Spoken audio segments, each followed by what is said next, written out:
আজকে যেহেতু আমার হাজবেন্ড বাড়িতে আছে সেই জন্য মানে ও হচ্ছে সপ্তাহে একদিন করে যেদিন বাড়িতে থাকে সেদিনই বাড়িতে চাউমিন নুডলস বা আদার্স কোনো কিছু হবে। যদি রেগুলার যদি বাড়িতে সন্ধ্যার পরে থাকতো তো রেগুলার কিছু না কিছু হতো।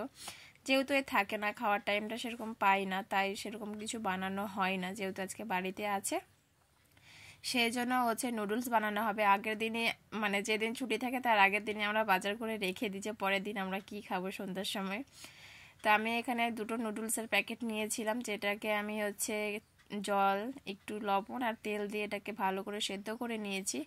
তারপরে এখানে কিছু ভেজিটেবল কেটে রেখেছি, যেমন গাজর, মটরশুঁটি, ক্যাপসিকাম, বিনস, বাঁধাকপি, কাঁচা লঙ্কা, আদা কুচি, রসুন কুচি সব কিছু আগে কেটে রেডি করে নিয়েছি। তারপর এখন এক এক করে আমি সব ভেজিটেবলগুলো দিয়ে দিব, দিয়ে ভালো করে ভাজবো।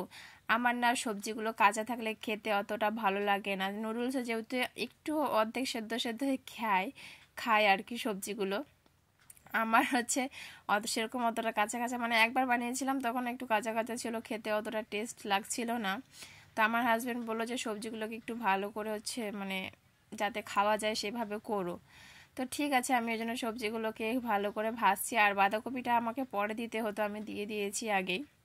লবণটা দেওয়ার কারণে বাঁধাকপিটা পুরো একবারে গলে গেছে, বাঁধাকপি কিচ্ছু আমি দেখতে পেলাম না পরে আর কি।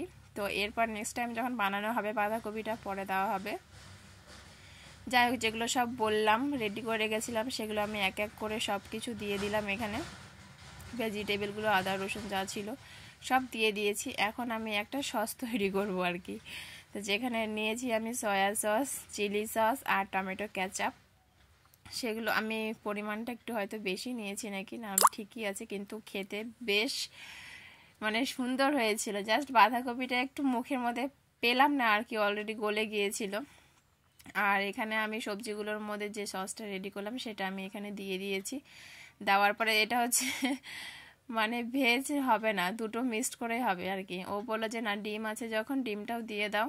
আর ওই বললো, কিন্তু আগে যখন বানিয়েছিলাম তখন শুধু ভেজিটেবলগুলো দিয়ে বানিয়েছিলাম। আর সত্যি বলবো ভেজিটেবলের সাথে ডিমটা যখন মিক্সড করে বানিয়েছি না, সত্যি খেতে অসাধারণ হয়েছে। মানে আমাকে, আমার হাজব্যান্ডকে, মাকে, বাবাকে সবাইকে ভালো লেগেছে। আর 2 প্যাকেটে 4 জনের আমাদের ইনাফ হয়ে গেছে, মানে খেতে পারছি না এমন হয়ে গেছে 2 প্যাকেটেই। যাই হোক, দেখতে পাচ্ছ সবজিগুলো আমার অনেকটাই গলে গেছে, বাঁধাকপি তোর কোনো অংশই নেই, কিন্তু খেতে হেভি সুন্দর হয়েছিল। তারপরে এখানে আমি নুডলসগুলো দিয়ে দিলাম। আর যখন আমি চাউমিন বানাই না তখন জানি না কেন আঠা আঠা হয়ে যায়। নুডলসটা কত সুন্দর ঝরঝরা হয়েছে, কারণ আছে তো।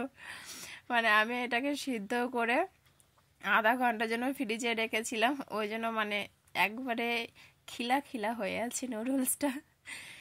যাই হোক, ওটাকে নুডলস দিলাম, দিয়ে ভালো করে মিক্সড করলাম। মিক্সড করার পরে এখানে লাস্টে আমি আরেকটা জিনিস দিব, সেটা হচ্ছে পেঁয়াজ পাতা দিব। পেঁয়াজ পাতা আমি দেখেছি যখন রেসিপিগুলো দেখি না তখন দেখি যে শেষে দেয়, তো পেঁয়াজ পাতা আর কোথায় পাবো আমি। যখন একটা পাশের বাড়ি জমি ছিল ওখানে আমি দুপুরেই তুলে এনে রেখেছিলাম, যাতে মানে পরে কোনো কিছু অসুবিধে না হয়। তারপরে এখানে পেঁয়াজ পাতাটা আমি ছোটো ছোটো করে কেটে নিয়েছি। আমার হাজব্যান্ড বললো দিও না, ভালো লাগবে কিনা। আমি বললাম তুমি পেঁয়াজ পাতা খুঁজেই পাবে না তো এখানে নুডলসের মধ্যে। যাই হোক, পেঁয়াজ পাতা দিয়ে আমার ফাইনাল নুডলস এখানে রেডি হয়ে গেছে। আর খেতে দেখতে দুটোই হেভি টেস্টি হয়েছে।